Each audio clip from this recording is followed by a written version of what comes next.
الحمدللہ رب العالمین۔ شہریار حرم، تاجدار حرم، نوبہاری صفات، شبِ اسرا کے دولہ، مصطفیٰ احمد جناب محمد الرسول اللہ صلی اللہ علیہ وسلم کی بارگاہ بہتر پناہ میں عقیدت و احترام سے درود و سلام کی نظریں پیش کریں۔ اللہم صلی علی سیدنا و نبینا مولانا محمد ماد الجود والکرم وعلی آلہ وبارک وسلم صلاۃ و سلاما علیک یا رسول اللہ۔ آج سے کئی سال پہلے آپ کسی گاؤں میں عزیز مکرم مولانا سید سراج الدین صاحب کے شادی کے موقع پر حاضر ہوا تھا۔ آج دوسری مرتبہ آپ کے شہبادی میں آنے کا موقع ملا۔ یہاں آنے کے بعد یہ پتہ چلا کہ تقریباً گاؤں کے سارے لوگ کسی نہ کسی حیثیت سے ہمارے رشتہ دار آتے ہیں۔ اللہ رسول کا کرم ہے کہ ہندوستان کے تقریباً بیشتر صوبوں میں میری تقریریں ہو چکی ہیں۔ بڑے بڑے شہروں میں، چھوٹے چھوٹے دیہاتوں میں اللہ رسول کا بیان کرنے کے لیے لوگوں نے مدعو کیا۔ 100 سے زیادہ تقریریں بیرون ملک میں ہو چکی ہیں، مگر آپ کے یہاں دوسری مرتبہ حاضری ہو رہی ہے۔ دعا فرمائیے اللہ تعالیٰ ہمیں حق بولنے، حق سننے، حق پر عمل کرنے کی توفیق عطا فرمائے۔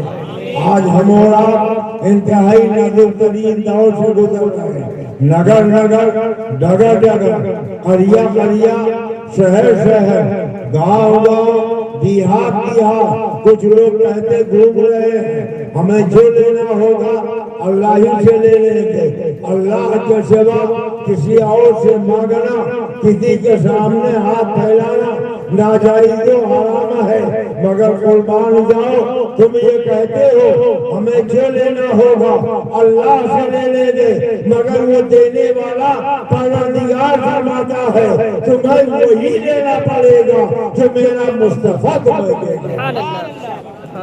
اللہ کہتا ہے میرا نبی جو تمہیں دے اسے لے لو اور جسے منع فرمائے اس سے رک جاؤ۔ ایک شادی کے تعلق سے ہم اور آپ یہاں اکٹھا ہے۔ یاد کیجئے آج سے 1400 سال پہلے دنیا کا حال کیا تھا۔ آدمی بہت تھے، آدمیت نام کی کوئی چیز نہ تھی، انسان بہت تھے، انسانیت نام کی کوئی چیز نہ تھی۔ ذرا ذرا سی بات پر تلواریں میان سے باہر نکل آتی تھی، اور عالم یہ تھا کہ لوگ کسی کو عزت نہیں دیتے تھے۔ ایک آدمی بیچ چوراہے پر اپنے ٹانگ پھیلا کے بیٹھ جاتا تھا، اگر تمہاری ماں نے دودھ پلایا ہے ہماری پہلی ہوئی ٹانگ کو تم سمیٹ دو، وہ مانگا انعام دو گا۔ اور جب کوئی نہیں پڑھتا تو قبیلوں کے نام لے کے پکارتا، خاندان کا نام لے کے پکارتا، ایک ایک فرد کا نام لے کے پکارتا۔ پھر کسی کو غصہ آتا وہ تلوار چلاتا، اس کے پیر جسم سے راہدہ ہو جاتے، قتل و خونریزی کا مارا گرم ہو جاتا۔ اور یہ لڑائی ایک زمانے سے چلتی رہتی تھی۔ بے حیائی، بے شرمی عروج پر تھا۔ ابو داؤد شریف کی حدیث میں ہے اگر کسی کے پاس کئی بیویاں ہوتی تھی تو مرنے کے بعد سوتیلا بیٹا اپنے باپ کی بیوی کو اپنے بستر کی زینت بنا لیتا تھا، یا اپنے کسی دوست کو تحفے کے طور پر دے دیتا تھا۔ عالم یہ تھا کہ اگر کسی کا انتقال ہو جائے تو عزت گزارنے کے لیے عورت کو ایک سنسان جگہ پر پہنچا دیا جاتا۔ وہ 40 دن تک وہاں رہتی تھی، خالی تھوڑا سا پانی حاجت ضروریہ کے لیے اسے دیا جاتا تھا۔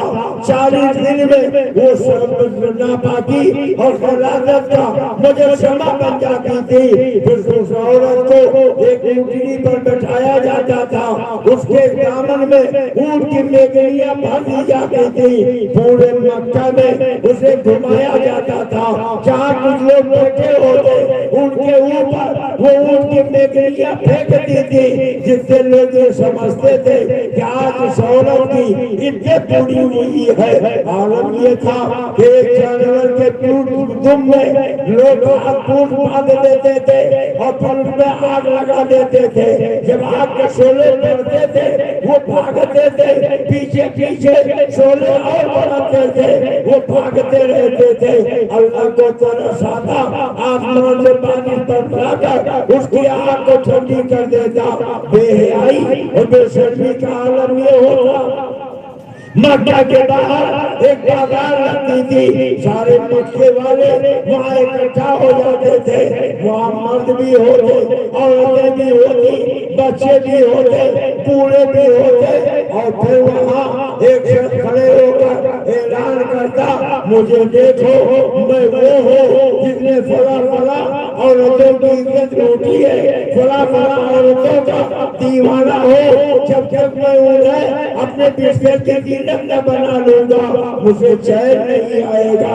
اور ذات کی کوئی عزت نہ تھی، اگر کسی کو سفر میں جانا ہوتا اس کے پاس جوتیاں نہ ہوتی تو بیچ چوراہے پر کھڑے ہو کر اعلان کرتا، میں سفر میں جا رہا ہوں، مجھے ایک جوڑی جوتی چاہیے، جو ایک جوڑی جوتی دے دے گا آج کے بعد میرے یہاں جو لڑکی پیدا ہوگی اس کا وہ مالک ہو جائے گا۔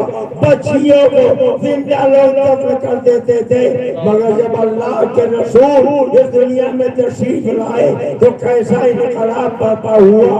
اور سنو میں آپ کو وہ حدیث سناؤں، آپ کی ماں ہماری ماں ساری امت کی ماں حضرت عائشہ صدیقہ اپنے گھر میں بیٹھی ہوئی تھی، ایک خاتون آئی، ان کے ساتھ دو بچیاں تھی، انہوں نے دستے سوال پھیلایا۔ حضرت عائشہ نے اپنے گھر میں تلاش کیا، 3 کھجوریں ملی، انہوں نے وہ 3 کھجوریں اس عورت کے ہاتھ پہ رکھ دیا، عورت نے ایک ایک کھجور ایک ایک بچی کو دے دیا، اور تیسری کھانا چاہتی تھی، بچیوں نے جلدی جلدی اپنی کھجور کھا لی، ماں کی طرف للچائی ہوئی نظر سے دیکھا، ماں کی مامتا جوش میں آئی، تیسری کھجور کے اس نے 2 حصے کیے، آدھا ایک بچی کو دیا، آدھا دوسری بچے کو دیا، خود نہیں کھایا۔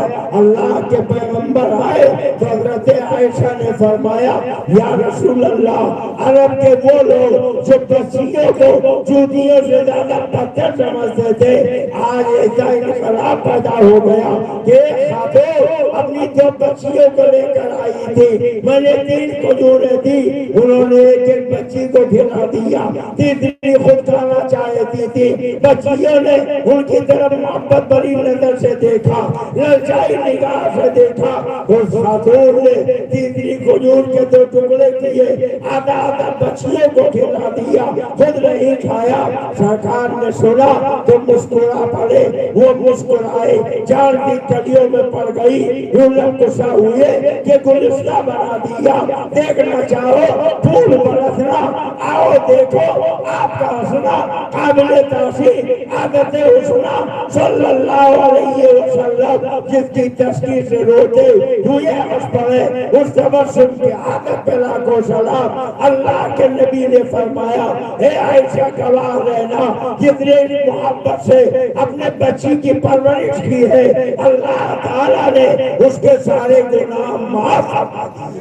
نعرہ تکبیر، نعرہ رسالت، مسلک اعلیٰ حضرت، مسلک اعلیٰ حضرت، جشن عید میلاد النبی، جشن عید میلاد النبی، نعرہ تکبیر، نعرہ رسالت۔ ہماری ماں، آپ کی ماں، ساری امت کی ماں حضرت عائشہ فرماتی ہے کہ ایک مرتبہ ایک خاتون اور آ گئی، ان کے ساتھ بھی 2 بچیاں تھیں، انہوں نے مجھ سے مانگا، میں نے پورے گھر میں تلاش کیا، صرف ایک ہی کھجور ملی، میں نے ان کے ہاتھ پہ رکھ دیا، انہوں نے اس کھجور کے 2 ٹکڑے کیے، آدھا ایک بچی کو دیا، آدھا دوسری بچی کو دیا، خود نہیں کھایا۔ اللہ کے پیارے پیغمبر جب آئے تو حضرت عائشہ نے ان سے بیان کیا، اللہ کے رسول نے فرمایا، اے عائشہ گواہ رہنا، جتنے اس محبت سے اپنے بچی کی پرورش کی ہے، اللہ تعالیٰ نے اس کے سارے گناہ معاف کر دیے اور اسے جنتی بنا دیا۔ وہ تو نہایت سستا سودا بیچ رہے ہیں جنت کا، وہ تو نہایت سستا سودا بیچ رہے ہیں جنت کا۔ ہم مفلس کا مول چکا ہے، ہاتھی اپنا خالی ہے۔ ہمارے آپ کے آقا نے فرمایا کہ شادیوں کو سستا کرو، شادیوں کو سستا کرو، مگر آج ہمارا معمول کیا؟ شادی ہوتی ہے، بیاہ کرتے ہیں تو طرح طرح کی فرمائش ہے، ایسا لگتا ہے زندگی بھر کا یہ بھکاری ہے، اور ساری بھیک اپنے دامن میں سمیٹ لیتا۔ میں تو یہ نہیں کہتا کہ جہیز دینا یہ لعنت ہے یا جہیز لینا یہ لعنت ہے، جی نہیں، جہیز دینا بھی سنت ہے، جہیز لینا بھی سنت ہے، مگر وہ اتنے حق دینا چاہیے جتنا تمہاری حیثیت ہے۔ اللہ کے پیارے رسول نے اپنی بیٹی حضرت خاتون جنت سیدہ فاطمہ کی شادی مولا علی کے ساتھ کی تو مولا علی کو کچھ ضرورت کے سامان سرکار نے دیے، مولا علی نے قبول فرمایا۔ گویا جہیز دینا بھی سنت ہے، جہیز لینا بھی سنت ہے، مگر اس کا مطالبہ کرنا، اس کی ڈیمانڈ کرنا، اسے مانگنا یہ لعنت ہے۔ ہمیں چاہیے کہ اپنے معاشرے کے اس لعنت کو ختم کریں۔ ہاں البتہ اگر ہمیں اللہ نے بچیاں دی ہیں تو عزت کے ساتھ ان کی شادی کریں اور انہیں رخصت کر دیں۔ آج ہوتا کیا ہے، شادی کے لیے بارات چلے تو بینڈ باجا ہونا ضروری، کھیل تماشا ہونا ضروری، اور اگر کسی بارات میں کھیل تماشا نہیں، بینڈ باجا نہیں، تو لوگ کہتے ہیں یہ بارات جا رہی ہے کہ جنازہ جا رہا ہے، یہ بارات جا رہی کہ جنازہ جا رہا ہے۔ کیا آپ نے کبھی سوچا ہمارے آپ کے آقا نے شادیاں کی تو سرکار نے اپنی شادیوں میں کتنے بینڈ باجے بجوائے، کتنا آتشبازی پھنکوائی تھی؟ سرکار کی بیٹیوں کی شادیاں میں کتنا اہتمام و انتظام کیا گیا، صحابہ نے شادیاں کی، حضرت کریمین نے شادیاں کی۔ تو شادی ایک سنت ہے، سنت طریقے پر چلو، اسے لعنت نہ بناؤ۔ آج شادیاں خانہ آبادی کے بجائے خانہ بربادی بن گئی۔ کیوں؟ اس لیے کہ جب نکاح کے وقت ہی ہم سنت کو بھول جاتے ہیں، اسلامی طریقے کو بھول جاتے ہیں، تو پھر وہ بجائے خانہ آبادی کے خانہ بربادی ہو جاتا ہے۔ ابھی عزیزم مولانا محمد عمار رضی اللہ عنہ سے آپ نے تقریر سنی، اللہ کے نبی نے فرمایا لوگ شادیاں کرتے ہیں 3 چیزیں دیتے ہیں، خاندان دیتے ہیں، مال دیتے ہیں اور حسن دیتے ہیں، مگر آقا فرماتے ہیں کہ میرے امتیوں میں تمہیں حکم دیتا ہوں کہ تم ان 3 چیزوں کے علاوہ ایک چوتھی چیز بھی دیکھ لیا کرو۔ وہ چوتھی چیز کیا ہے؟ سرکار فرماتے ہیں 3، جس کے ساتھ رشتہ کر رہے ہو وہ سنی سے ہی عقیدہ ہے کہ نہیں؟ اگر وہ آبی کے ساتھ شادی کی تو یہ زنا خالص ہوگا۔ کسی کتے کے ساتھ اپنی لڑکی کو بھیج دینا اس سے زیادہ بہتر ہوگا۔ اس لیے پہلے 3 دیکھیں گے۔ آج وہابیوں کو آپ نے دیکھا ہوگا، بات بات پہ اعتراض، آپ کھڑے ہو کے سلام پڑھیے، یہ شرک ہے، یہ بدعت ہے۔ آپ غوث پاک کی نیاز دلائیے، یہ شرک ہے، یہ بدعت ہے۔ سرکار کے نام پہ انگوٹھے چوم لیجیے، یہ شرک ہے، یہ بدعت ہے۔ ہم نے پوچھا کیوں شرک ہے، کیوں بدعت ہے؟ بدعت کہتے کہ دیکھیں، کہنے لگے جو چیز رسول اللہ کے زمانے میں نہ رہی ہو، بعد میں ہوئی ہو، بدعت ہے، اسے مٹا دینا چاہیے۔ ہم نے کہا اگر یہی فلسفہ ہے کہ جو رسول کے زمانے میں نہیں تھا آج اگر ہے تو اسے مٹا دینا چاہیے، تو تم بتاؤ تم رسول اللہ کے ظاہری زمانے میں تھے کہاں نہیں تھے؟ تو میں نے کہا اجازت دو پہلے تمہیں کو مٹا دیا جائے، اس لیے کہ تم سب سے پہلے بدعت ہی بدعت۔ ایک بمبئی کا رہنے والا دولت اپنے بیٹے کی بڑے ارمانوں کے ساتھ شادی کرتا ہے، سیرا پہناتا ہے، اور جب نکاح کا وقت آیا تو 12 کا ڈبل 24 بلایا۔ آپ جانتے ہو نہیں جانتے؟ وہ ہمارے علاقے میں اسے کھرا کہتے ہیں۔ کیا کہتے ہیں؟ اور جب میں گجرات گیا تو گجرات میں پوچھئے مولانا سید شیخ الدین صاحب، وہاں بھی تو کھرا نہیں بلکہ چمپوڑیا کہتے ہیں۔ اور جب کرناٹک گیا تو وہاں کے لوگوں نے بتایا ہمارے یہاں کھرا نہ چمپوڑیا، ہمارے یہاں کنڈا کہتے ہیں۔ اور حیدرآباد میں میری بہت تقریریں ہوئی، جب آندھرا پردیش سے تلگو دیشم گیا تو وہاں کے لوگوں نے کہا نہ تو ہمارے یہاں کھرا نہ چمپوڑیا نہ ٹنڈا، ہمارے یہاں پکوڑا کہا جاتا ہے۔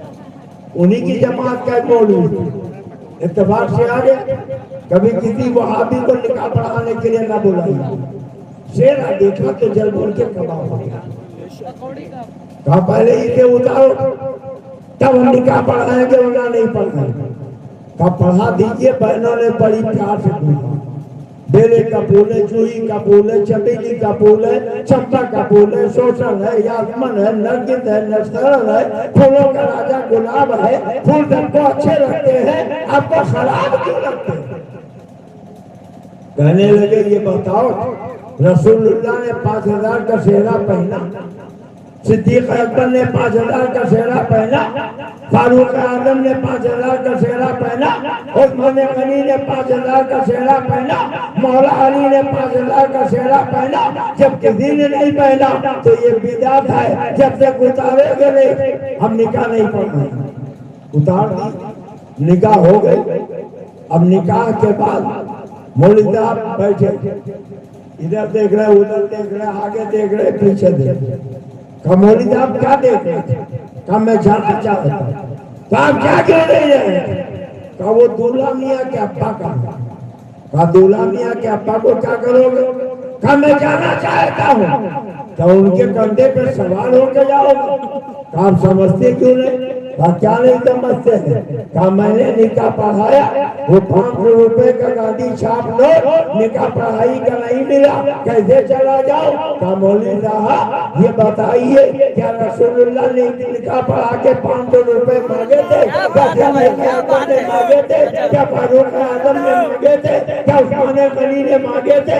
کیا مولا علی نے مانگے تھے؟ جب کسی نے نہیں پہچانا اور نہیں مانگا تو جب سہرا نہیں پہنا وہ شرک و بدعت ہے، تو 500 روپے بھی تو کسی نے نہیں مانگا، یہ کب سے سنت ہو گیا؟ کہنے لگے میاں یہ تو خوشی کا معاملہ ہے، خوشی کا کعبے میں دو، اگر تیرے 500 روپے خوشی کے ہیں تو میرے بیٹے کا سہرا کیا تیرے باپ کے 40 میں کا؟ کیا بات ہے سر، وہ بھی تو خوشی کا تھا۔ چلا جاؤ ورنہ اتنے جوتے ماریں گے کہ سر پہ ایک بار کا نامت نہیں ہے۔ کیا بات ہے، خدا جب دین لیتا ہے تو ہمیں چھین لیتا ہے۔ ایک مولوی صاحب پہنچ گئے، کاغذ سے پاک کی کیا روی ہے، موقع پہ فاتحہ دے دیجیے۔ کہا یہ سامنے رکھنا شرک و بدعت، یہ فاتحہ پڑھنا سامنے رکھ کے کچھ پڑھنا ناجائز و حرام، ہم ناجائز کام نہیں کریں گے۔ کہا یہ بتاؤ تمہارے ابا زندہ ہیں کہ مر گئے؟ کہا ان کا تو انتقال ہو گیا۔ اپنے باپ کی نماز جنازہ پڑھی تھی؟ کہ یہ بھی کوئی پوچھنے کی بات؟ کون بیٹا ہوگا جو باپ کی نماز جنازہ نہ پڑھے؟ اچھا جب اپنے ابا کی نماز جنازہ پڑھی تو ان کو دائیں لٹایا کہ بائیں کے پیچھے؟ تو آپ کو اتنا بھی نہیں معلوم جنازہ دائیں بائیں پیچھے نہیں سامنے رکھ کے پڑھا جاتا ہے؟ کہا مولوی صاحب ابھی کہہ رہے تھے سامنے رکھ کے پڑھنے سے مرغا حرام ہو گیا، کھچڑا حرام ہو گیا، بریانی حرام ہو گئی، تو تم نے اپنے ابا کو سامنے لٹا کے پڑھا، ہاتھ باندھ کے پڑھا، اب یہ بتاؤ تمہارے ابا کیا ہو گئے؟ اب وہ پڑھنے جاگنے لگے، کہا چلے جاؤ ورنہ اتنے جوتے ماریں گے کہ در پہ ایک بار سلامت نہیں رہے گا۔ خدا جب دین لیتا ہے تو عقل چھین لیتا ہے۔ نعرے تکبیر، نعرے اعلی حضرت، مسلک اعلی حضرت، جشن عید میلاد النبی، حضور سیف رضا، حضور سیف رضا، نعرے تکبیر، نعرے رسالت۔ اللہ کے پیارے نبی نے فرمایا کہ نبی سے محبت کرو، اولیاء سے محبت کرو، اصحاب سے محبت کرو۔ اور میرے آقا نے فرمایا کہ بنی اسرائیل میں 72 فرقے تھے۔ کتنے؟ بولیے کتنے؟ فرمایا میری امت میں 73 فرقے ہو گئے۔ اچھا یہ بتاؤ جو نبی نے کہہ دیا ہوگا کہ نہیں ہوگا؟ بالکل ہوگا۔ لوگ کہتے ہیں حرم پاک بھی اللہ بھی قرآن بھی ایک، کیا بڑی بات کی ہوتے جو مسلمان بھی ایک، حرم ایک ہے، اللہ ایک ہے، قرآن ایک ہے، تو سارے کلمہ پڑھنے والوں کو ایک ہو جانا چاہیے۔ چلو مان لیا حرم ایک ہے، اللہ ایک ہے، قرآن ایک ہے، سب کو ایک ہو جانا چاہیے، کیا سب میں ملاپ ہو جائے گا؟ اگر یقین نہ ہو ایک گلاس میں 100 گرام تیل ڈالیے، اسی میں 100 گرام پانی ڈالیے، اسٹیل کا چمچ لے کر رات بھر تیل اور پانی ملاتے رہیے، مگر جب سویرا ہوگا آپ دیکھیں گے تیل الگ ہے پانی الگ ہے، پتہ چلا تیل اور پانی میں ملاپ نہیں ہوتا، اندھیرے اجالے میں صلح نہیں ہوتی، نور و ظلمت میں مسالے نہیں ہوتی۔ ہمیں کہنے دیجیے جب تیل اور پانی میں ملاپ نہیں ہوتا، اندھیرے اجالے میں صلح نہیں ہوتی، نور و ظلمت میں مسالے نہیں ہوتی، تو نبی کے وفادار میں اور نبی کے غدار میں نہ کل ملاپ ہوا تھا نہ آج ملاپ ہوا ہے، نہ آئندہ کل ملاپ۔ نعرے تکبیر، نعرے رسالت، مسلک اعلی حضرت، مسلک اعلی حضرت، جشن عید میلاد النبی، حضور سیف رضا، حضور سیف رضا، نعرے تکبیر، نعرے رسالت۔ سبحان اللہ، سبحان اللہ۔ سرکار نے جو کہا وہ ہوگا کہ نہیں ہوگا؟ بولیے نا، تمہارے منہ سے جو نکلی وہ بات ہوتی رہی۔ یا رسول اللہ تمہارے منہ سے جو نکلی وہ بات ہو کے رہی، جو سب کو کہہ دیا دن ہے تو دن نکل آیا، جو دن کو کہہ دیا سب ہے تو رات ہو کے رہی، تمہارے منہ سے جو نکلی وہ بات ہو کے رہی۔ تو سرکار نے فرمایا کتنے فرقے ہوں گے؟ بھول گیا کتنے فرقے ہوں گے؟ 73۔ اور صحابہ نے کہا یا رسول اللہ جب 73 فرقے ہوں گے تو اس میں جنتی کتنا؟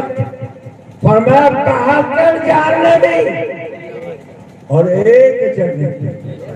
بولو جنتی کتنا؟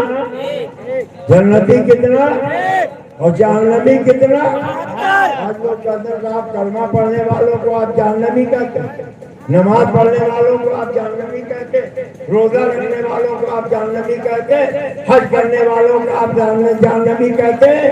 میاں تم کیا کہتے ہو؟ ہم کیا کہتے ہیں؟ 1400 سال پہلے ہمارے نبی نے خود ہی فرما دیا ہے یہ 72 کلمہ پڑھنے والے، یہ 72 نماز پڑھنے والے، یہ 72 داڑھی رکھنے والے، یہ 72 قرآن پڑھنے والے جہنمی ہوں گے اور جنتی۔ بولو جنتی، جنتی۔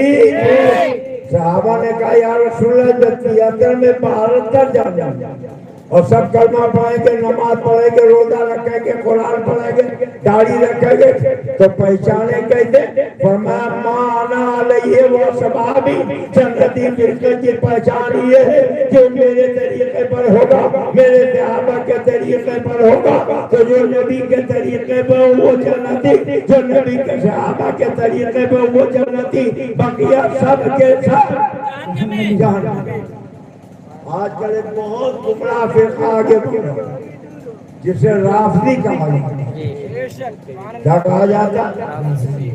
رافضی۔ ہمارے یہاں وہابیوں کا رد تو ہمیشہ کیا گیا، دیوبندیوں کا رد تو ہمیشہ کیا گیا، مگر رافضی کا رد بہت کم کیا گیا، اس لیے کہ رافضی کا کلمہ رافضی کی اذان ہے، شیعہ کی اقامت ہے، شیعہ کی نماز ہے، شیعہ کا روزہ ہے، شیعہ کا زکوٰۃ ہے، شیعہ کا حج ہے، سب الگ الگ طریقے تو لوگ پہچان لیتے ہیں یہ ہم میں سے نہیں الگ والا۔ اور وہابی دیوبندی جیسے ہم کلمہ پڑھتے ہیں اسی پڑھتے ہیں، جیسے ہم روزہ رکھتے ہیں اسی روزہ رکھتا، جیسے ہم نماز پڑھتے ہیں اسی نماز پڑھتا، اس لیے وہابیوں کے رد بہت کیا، مگر آپ رافضیہ اور شیعہ بہت بڑھتی چلی جا رہی تھی، اس لیے جیسے وہابیوں کا رد ضروری ویسے رافضیوں کا بھی رد ضروری۔ میں رودولی میں جس محلے میں رہتا ہوں اس میں سب سے زیادہ شیعہ گیا رافضی۔ ایک آگے کہا مولانا ایک بات بتائیے، حضرت فاطمہ افضل ہے کہ حضرت عائشہ؟ میں نے کہا تمہیں کیا ضرورت تعدل ہے کہ دونوں کا ادب کرو، دونوں کا احترام کرو، دونوں کی تعظیم کرو، کیا ضرورت ہے کہ کون زیادہ افضل کون کم افضل اس کی پتہ لگاؤ؟ میں نہیں آپ کو بتانا پڑا۔ جب بہت دل کیا تو میں نے کہا یہ بتاؤ حضرت عائشہ کس کی بیٹی ہے؟ کہا صدیق ہے۔ حضرت فاطمہ کس کی بیٹی ہے؟ کہا رسول خدا۔ تو میں نے کہا یہ بتاؤ رسول اللہ زیادہ افضل ہے حضرت صدیق ہے؟ کہا نہیں رسول اللہ زیادہ افضل۔ تو میں نے کہا خود ہی فیصلہ کر لو کہ رسول کی بیٹی حضرت فاطمہ اور صدیق کی بیٹی حضرت عائشہ، تو نبی کی بیٹی صدیق کی بیٹی سے آفتا۔ بہت خوش ہو گئے، کہنے گئے یہی تو ہم بھی کہتے ہیں۔ میں نے کہا مگر ٹھہر ایک بات اور بتاؤ، فاطمہ کس کی بیوی ہے؟ کہا حضرت علی۔ اور عائشہ کس کی بیوی ہے؟ کہا رسول اللہ۔ میں نے کہا آپ بتاؤ حضرت علی زیادہ افضل ہے کہ رسول اللہ؟ رسول اللہ کی بیوی سے علی کی بیوی سے زیادہ افضل کیسے ہو سکتی ہے؟ اس لیے میں نے کہا ترازو لے کے نہ توڑو، دونوں کا احترام کرو، دونوں کی عزت کرو، دونوں کی تعظیم۔ اہل سنت کا ہے بیڑا پار صحابہ حضور، نجم ہے اور معاو ہے اطرت رسول اللہ۔ ایک بہت بڑی دلیل لاتے ہیں، بہت بڑی دلیل کہتے ہیں آخری حج کے موقع پر جب غدیر خم کے قریب سرکار پہنچے تو صحابہ کو سرکار نے خم کے کنویں کے قریب جمع کر دیا، حضرت علی کو بلایا، علی کا ہاتھ اپنے ہاتھ میں لے کر سرکار نے کہا اے صحابہ سن لو، من کنتا مولا ہوں فہذا علی مولا، میں جس کا مولا ہوں اس کے یہ علی مولا ہے۔ کہنے لگے اب ثابت ہو گیا کہ حضرت علی سب سے زیادہ افضل، سب سے زیادہ افضل۔ میں نے کہا اگر افضلیت ہی بتانا تھی تو غدیر خم کے موقع پر چند ہزار آدمی رہ گئے اور آخری حج کے موقع پر 1 لاکھ سے زیادہ صحابہ۔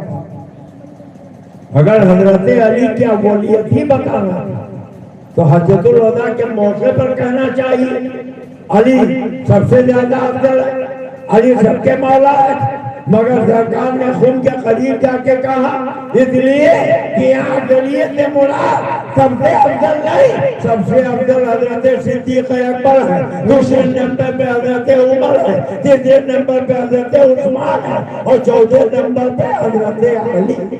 سبحان اللہ سبحان اللہ۔ یہی اہل سنت کا عقیدہ، یہ جمہور اہل سنت کا عقیدہ۔ مگر آج رافضی جنگ مارنے سے نہیں چوکتے، کہتا جی نہیں، میں حضرت علی کو زیادہ افضل مانتا ہوں۔ ایک مرتبہ حضرت سیدنا ابو بکر صدیق کسی ضرورت سے بازار میں گئے، اتنے میں حضرت مولا علی بھی آ گئے، اور جب مولا علی آئے تو حضرت صدیق اکبر نے ان کے چہرے کی طرف دیکھا اور بہت غور سے ٹکٹکی مار کر دیکھنے لگے۔ تو حضرت علی نے پوچھا کہ صدیق کیا کر رہے تھے؟ کہا اے علی، سرکار نے فرمایا کہ علی کا چہرہ دیکھنا عبادت ہے، میں عبادت کر رہا ہوں۔ اور اے علی سن لو، اللہ کے نبی نے فرمایا کہ جنت میں وہی جائے گا پلفرات میں جسے علی جنت کا پروانہ ہے۔ تو حضرت علی مسکرائے، کہے صدیق میرے آقا کی ایک حدیث تم نے سنائی ہے، ایک حدیث مجھ سے بھی سن لو۔ کہا فرمائیے وہ کیا؟ کہا آقا نے مجھ سے کہا تھا علی جنت کا پروانہ اسی کو دینا جس کے دل میں میرے صدیق کی محبت ہو، جس کے دل میں صدیق کی محبت ہو اس کو جنت کا پروانہ دے گا ہی۔ سبحان اللہ سبحان اللہ۔ آج لوگ کہتے ہیں کہ حضرت علی کا مرتبہ حضرت صدیق کے برابر، دونوں کو مانتے ہیں۔ جو اہل بیت کو نہ مانے توہین کرے وہ بھی جاہل، اور جو صحابہ کو نہ مانے توہین کرے وہ بھی جاہل۔ ہم اہل بیت کو بھی مانتے ہیں، صحابہ کو بھی مانتے ہیں۔ ابھی کچھ دنوں پہلے خامنہئی ایران میں مارا گیا، مہینوں اس کی لاش ایران میں رکھتے ہیں۔ ہم نے پوچھا اسے دفن کرنے کیوں نہیں لے جاتے؟ کہا اسے کربلا لے جاتے، مشہد میں دفن کر دیتے۔ ہم نے کہا وہاں دفن کرنے سے کیا ہوگا؟ کہ حضرت امام حسین کے قبر 40 میل پورب، 40 میل پچھم، 40 میل اتر، 40 میل دکھن جو دفن ہو جائے اس پہ جہنم کی آگ حرام ہو جائے گی، وہ جنتی ہو جائے گی۔ ہم انہیں جنتی بنانے کے لیے حضرت امام حسین کے پاس لے جانا چاہتے ہیں۔ ہم نے کہا یہ بتا کہ حضرت امام حسین کا مرتبہ زیادہ ہے کہ ان کے نانا سید الانبیاء؟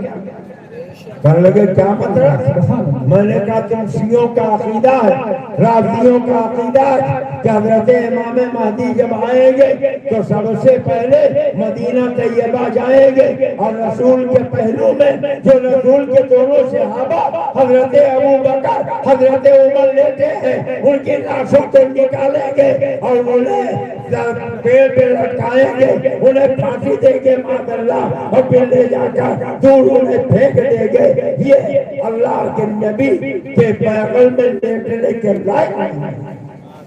ہم نے کہا بدبخت، حضرت امام حسین کا تو اتنی فضیلت مان رہا کہ 40 میل کی دوری پر جو لیٹ جائے اس پہ جہنم کی آگ حرام ہو جائے، جنتی بن جائے، تو جو رسول کے بغل میں لیٹے ہوئے شیخ ہیں ان کو جہنمی کر رہا ہے۔ خدا جب دین لیتا ہے تو عقلیں چھین لیتا ہے۔ ہم الحمدللہ اہل بیت کو بھی مانتے ہیں اور صحابہ کو بھی مانتے ہیں۔ اس لیے حضرات جب آپ رشتہ کرو تو پہلے دین دیکھ لیا کرو، وہابی تو نہیں ہے، رافضی تو نہیں ہے، نیشری تو نہیں ہے، چکرالی تو نہیں ہے۔ سنی صحیح العقیدہ ہو تو اس کو بیٹی دو، اس کے ہاتھے بیٹی لاؤ۔ اور شادی بیاہ میں ایک بہت بڑی خرابی ہوگی، بہت بڑی خرابی۔ حضور اعلیٰ حضرت امام اہل سنت ایک صاحب نے دعوت، کھانا جب دسترخوان پہ لا کے رکھا گیا تو شوربہ بہت لذیذ، کچھ تو روٹی دکھایا، کچھ چاول دکھایا، کچھ شوربہ بچ گیا مگر بہت لذیذ تھا۔ تو اعلیٰ حضرت نے مالک مکان کو بلایا، کہا میاں اگر آپ کی اجازت ہو تو اس بچے کے شوربے کو میں پی لوں۔ تو مالک مکان نے کہا حضور یہ سارا کھانا آپ ہی کے لیے لایا ہے، آپ چاہے روٹی دکھائیں، چاہے چاول دکھائیں، چاہے ویسے کھائیں۔ تو اعلیٰ حضرت نے فرمایا نہیں، آدمی روٹی اور چاول جتنا بناتا ہے اسی کے اندازے کے مطابق سالن بناتا ہے۔ اب اگر کچھ تو ہم نے روٹی دکھایا، کچھ چاول دکھایا، وہ جو بچ گیا اسے پی لیا، تو ہمارے پاس جو لوگ کھائیں گے انہیں سوکھی روٹی کھانا پڑتا ہے، سوکھا چاول کھانا پڑتا ہے، اور شریعت یہ اذیت کسی کو نہیں دے۔ پوچھ لو میزبان سے، اگر اجازت دے تو اسے پی لو نہ چھوڑ دو۔ مگر شادیوں میں جیسے ہی پلیٹ آئی جھٹ سے ہاتھ بڑھا کے اپنے سامنے رکھا، اور جتنے مرغی کی ٹانگیں تھی سب اپنے پلیٹ میں، اور جب ہڈی رہ گئی تو بغل والے سے کہا بھائی جان آپ بھی تو کچھ لیجیے، آپ تو کچھ لے ہی نہیں رہے۔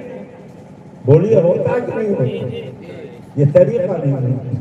اور آج تو یہ طریقہ ہے کہ شادیوں میں لوگ بیٹھ کے کھانے کے بجائے کھڑے ہو کے کھاتے ہیں، کہتے ہیں یہ بفر سسٹم ہے۔